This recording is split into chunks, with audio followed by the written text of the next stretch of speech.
आज ही डाउनलोड करें Skymet mobile app, पूछे मौसम का हाल अपनी पसंदीदा भाषा में और रहे बाकियों से एक कदम आगे। नमस्ते दोस्तों, स्काईमेट वेदर में आप सभी का बहुत बहुत स्वागत है। मेरा नाम महेश पलावत है। आज 17 अक्टूबर हो गई है। मैं किसी कारणों से वीडियो नहीं बना पाया था और थोड़ा सा देर हो गई है, उसका माफी चाहता हूँ। तो शुरुआत करते हैं वीडियो की। जो डिप्रेशन था, आपने देखा था कि ये डिप्रेशन ने क्या किया कि जो बंगाल की खाड़ी से ये south coast of Andhra Pradesh और नॉर्थ तमिलनाडु के आसपास, यानी कि चेन्नई के थोड़ा सा नॉर्थ में इसने लैंडफॉल किया और उस समय काफी भारी बारिश हुई है। पिछले 2-3 दिनों से हम देख रहे हैं कि जो दक्षिणी आंध्र प्रदेश है और तमिलनाडु के जो उत्तरी जिले हैं वहां पर भारी से अति भारी बारिश की गतिविधियां जारी हैं। लेकिन अब ये डिप्रेशन धीरे धीरे और अंदरूनी भागों में पहुंच रहा है और ये अब वेलमार्क लो प्रेशर एरिया में कमजोर हो गया है, क्योंकि जैसे ही लैंडफॉल होता है किसी भी वेदर सिस्टम का तो उसको नमी मिलना कम हो जाती है और उसकी इंटेंसिटी कम हो जाती है। तो अब ये धीरे धीरे और कमजोर होते हुए अरब सागर में as a low pressure area जा सकता है। लेकिन जैसे ही ये अरब सागर में आएगा तो फिर से इसको एनर्जी मिलेगी और ये इंटेंसिफाई होकर के हो सकता है कि वेलमार्क लो प्रेशर एरिया या डिप्रेशन बन जाए।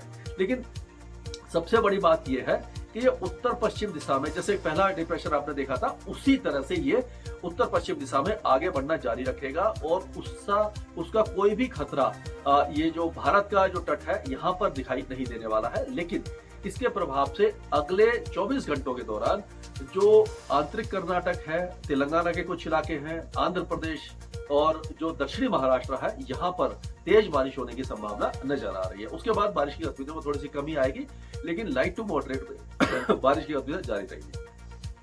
अब उत्तर भारत से शुरुआत करते हैं। उत्तर भारत में आपने देखा होगा कि कोई भी बड़ा वेस्टर्न डिस्टर्बेंस नहीं आ रहा और अक्टूबर के महीने में आमतौर पर वेस्टर्न डिस्टर्बेंस आना शुरू हो जाते हैं, लेकिन वो लेटर पार्ट में, यानी कि सेकेंड हाफ में उनकी इंटेंसिटी बढ़ना शुरू हो जाती है। पिछली बार क्या देखा था हमने कि वेस्टर्न डिस्टर्बेंस आए ही नहीं थे और ये जो वेस्टर्न डिस्टर्बेंस थे ये दिसंबर तक नहीं आए थे और पूरा जो पहाड़ी इलाका था वो एक तरह से स्नोफॉल नहीं देख पाया था। तो ये एक काफी बड़ा चिंता का विषय बन गया था। लेकिन इस बार ऐसा दिखाई दे रहा है कि 24 तारीख के आसपास, 24 अक्टूबर के आसपास एक अच्छा वेस्टर्न डिस्टर्बेंस पहाड़ों पर पहुंचेगा और उस समय वहां पर यह स्नोफॉल देगा। जम्मू कश्मीर, गिलगित बाल्टिस्तान, मुजफ्फराबाद, लद्दाख, हिमाचल और उत्तराखंड, इन सारे इलाकों में अच्छा स्नोफॉल हो सकता है। और जैसे ही स्नोफॉल होता है उसके बाद जब वेस्टर्न डिस्टर्बेंस आगे चला जाता है तो उत्तरी हवाएं फिर से चलना शुरू हो जाती है। जब ये उत्तरी हवाएं चलना शुरू होती हैं तो बर्फीली हवाएं हो जाती हैं, क्योंकि यहाँ पर स्नोफॉल हो चुका होता है और वहां से जब बर्फीली हवाएं नीचे आती हैं तो ये पंजाब, हरियाणा, राजस्थान, पश्चिमी उत्तर प्रदेश से लेकर के दिल्ली और मध्य प्रदेश तक के तापमान गिरा देती है। अगर एक वेस्टर्न डिस्टर्बेंस से दूसरे वेस्टर्न डिस्टर्बेंस के बीच में 4 या 5 दिनों का गैप होता है और अच्छा स्नोफॉल हो जाता है तो ये दक्षिण भारत तक भी तापमान गिर जाते हैं। तो इस समय लग रहा है कि ये अच्छा वेस्टर्न डिस्टर्बेंस होगा। पहला अच्छा स्नोफॉल 24 और 25 अक्टूबर को पहाड़ों पर हो सकता है।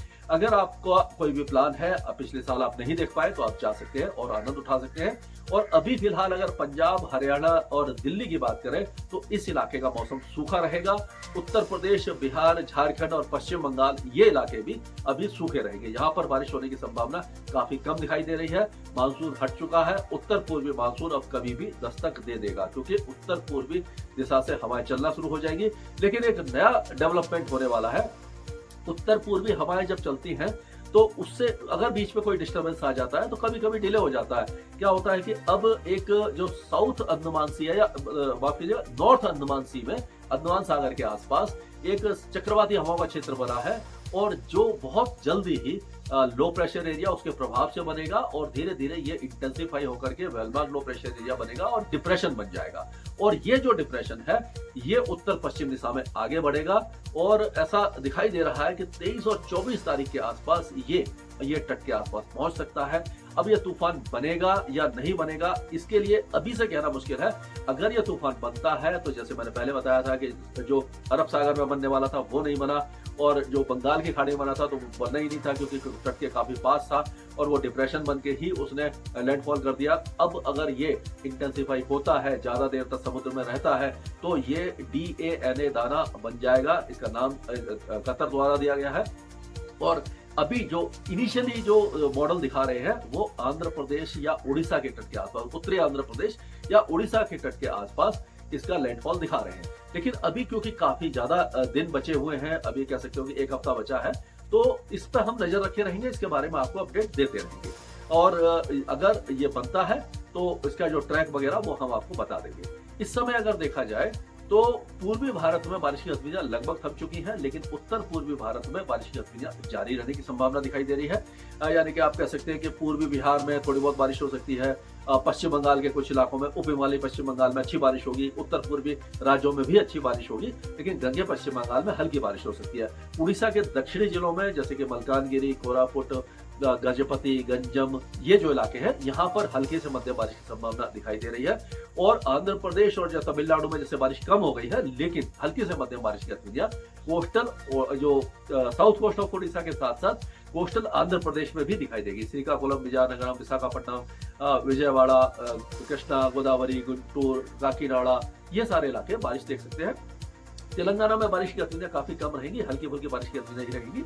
और अगर महाराष्ट्र की बात करें तो महाराष्ट्र के कोस्टल एरियाज में बारिश की गतिविधियां अभी मुंबई, थाने, दहानू, सिंधुदुर्ग, रत्नागिरी, महाबलेश्वर और सांगली, सतारा, कोल्हापुर, पुणे वगैरह में दिखाई दे सकती हैं।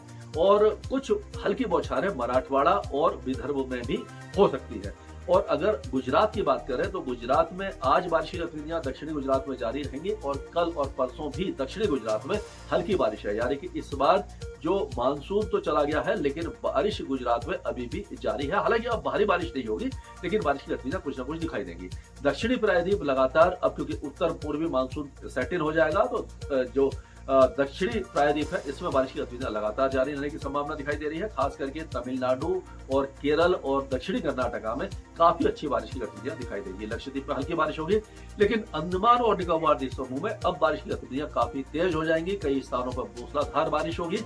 और सबसे बड़ी बात यह है कि ये जो लो प्रेशर एरिया बनेगा अंडमान के आसपास ही बनेगा, तो अगर आप वहां जाने का प्रोग्राम बना रहे हैं तो 2-3 दिन के लिए या 3 से 4 दिन के लिए वहां पर आप अगर न जाएं तो अच्छा है, अगर जाएंगे तो आपको बारिश मिलेगी।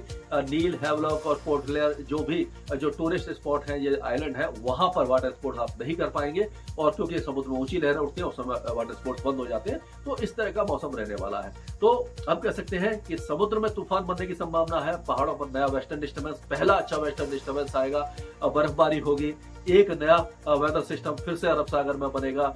और जो उत्तर पश्चिमी और मध्य भारत के साथ साथ पूर्वी भारत का मौसम लगभग शुष्क बना रहेगा।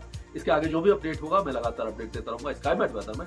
अभी के लिए इतना ही। मौसम से जुड़ी सटीक जानकारी और खबरों के लिए हमारे YouTube चैनल को सब्सक्राइब करें और बेल आइकन दबाकर हर खबर पर रखें नजर।